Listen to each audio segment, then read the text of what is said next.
दोस्तों, कहानी की शुरुआत एलन नाम की एक अंधी लड़की से होती है। एलन अपनी जिंदगी से इतनी परेशान हो चुकी है कि वह अपने अपार्टमेंट से कूद जाती है। अब कहानी एक महीने पहले फ्लैशबैक में जाती है, जहां बताया जाता है कि एलन एक वायलिनिस्ट है और एक रात को उसको एक मास्क पहना आदमी अटैक कर देता है। वह उसकी आंख में एक अजीब सी बदबू वाला स्प्रे करता है, जिससे उसकी आंखों में बहुत तेज जलन होने लग जाती है और वह वहीं सड़क पर बेहोश हो जाती है। अगले सीन में एलन को होश आता है हॉस्पिटल में और ओमर नाम का नर्स आकर उसकी आंखों से पट्टियां हटाता है। एलन को रियलाइज होता है कि उस अटैक के बाद वह कुछ देख नहीं पा रही है।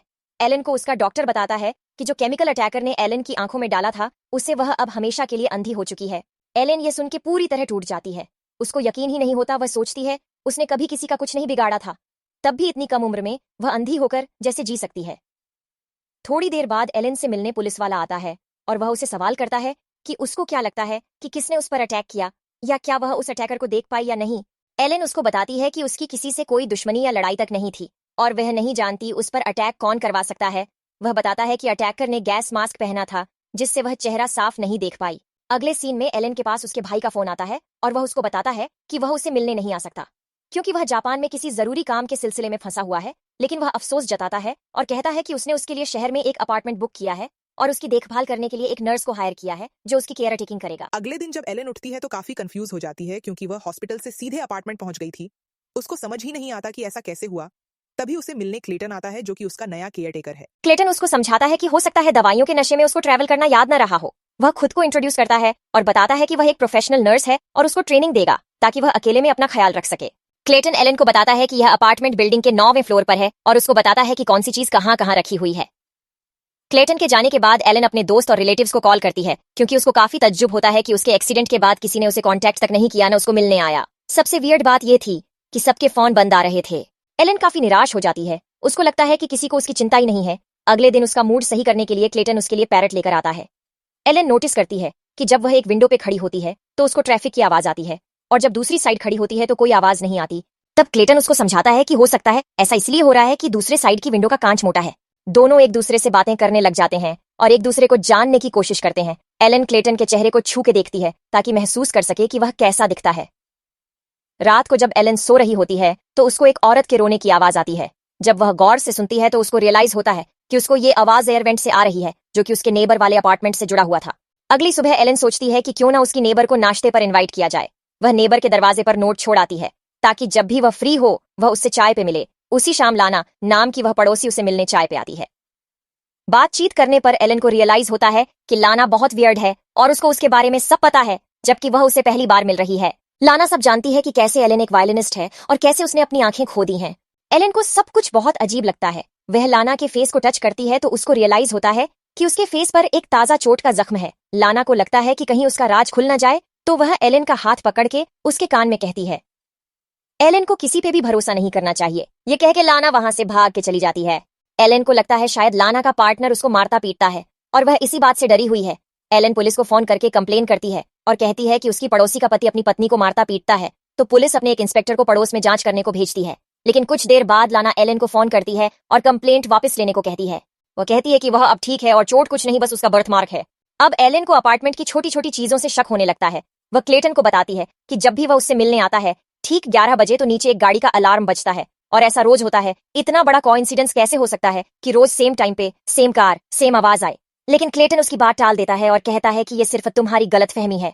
अगले सीन में एलन को लगता है कि लाना लिफ्ट से आई है, लेकिन असलियत में वह लाना नहीं बल्कि उसका मारपीट करने वाला पति होता है, जो काफी बदतमीजी से एलन से बात करता है और उसको धमकी भी देता है। एलन डर जाती है और क्लेटन को फोन करके पूछती है कि क्या वह उसके पास घर आ सकता है। जब क्लेटन घर आता है तो एलन काफी डरी हुई होती है और क्लेटन उसको दिलासा देता है।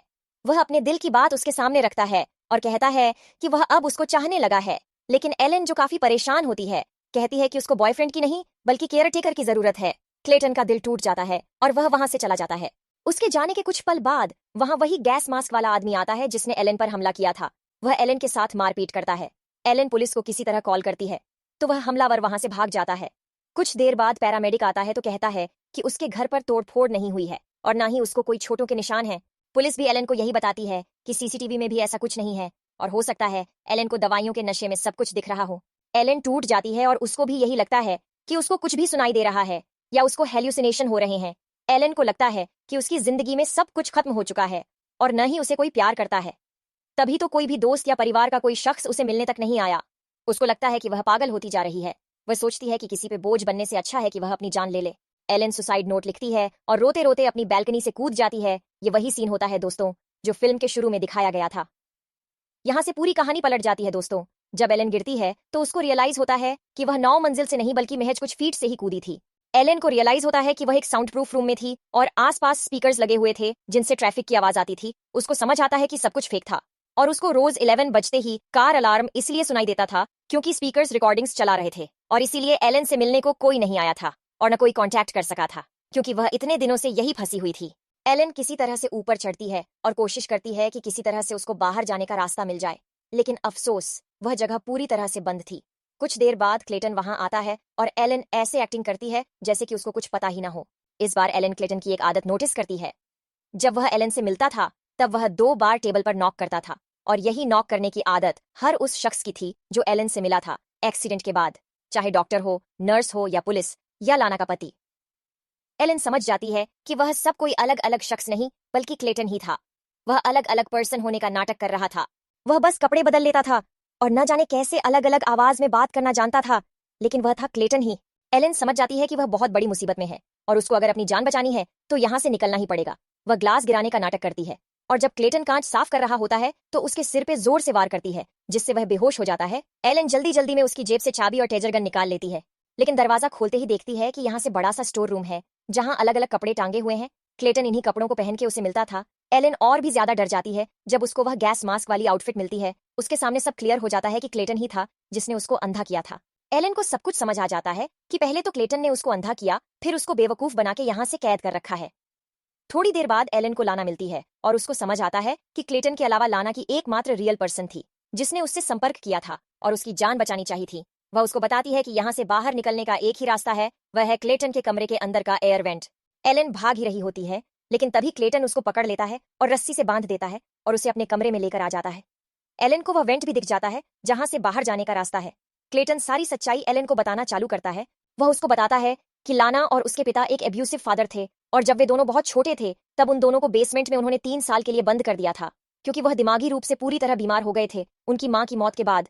तब उस बेसमेंट में अपने ही दिमाग में क्लेटन ने कई किरदार बना लिए थे और उनको अपनी अपनी बैक स्टोरी भी दी और वह खुद को उनके दिमाग में रख के सोचने लगा था। और उन 3 सालों में लाना उसके लिए एलन का संगीत बजाती थी क्योंकि वह प्रसिद्ध वायलिनिस्ट थी हमेशा से। क्लेटन को लगता था कि एलन का संगीत उसके लिए अंधेरे में किसी रोशनी की किरण की तरह था। जब वह बेसमेंट से बाहर आया तो उसने डिसाइड किया कि जिस एलन ने उसको अंधेरे में रोशनी दिखाई वही उसके लिए ऐसे ही रोशनी बन के मदद करेगा। और वह जो किरदार उसने अपने मन में गढ़े थे जब वह बच्चा था, अब उन्हीं के सहारे उसने एलन का दिल जीतना चाहा और उसको लगा कि एलन उसे प्यार कर बैठेगी। लेकिन जब एलन ने उसका प्यार ठुकरा दिया तो उसको उस पर गुस्सा आया और इलिए उसने उस पर हमला किया ताकि वह और भी ज्यादा डर जाए। एलन समझ चुकी थी क्योंकि बचपन में क्लेटन और लाना को उनके पिता ने बेसमेंट में बंद रखा था, इसलिए उनकी मानसिक स्थिति बिगड़ चुकी थी और उन्होंने उसकी जिंदगी बर्बाद कर दी थी।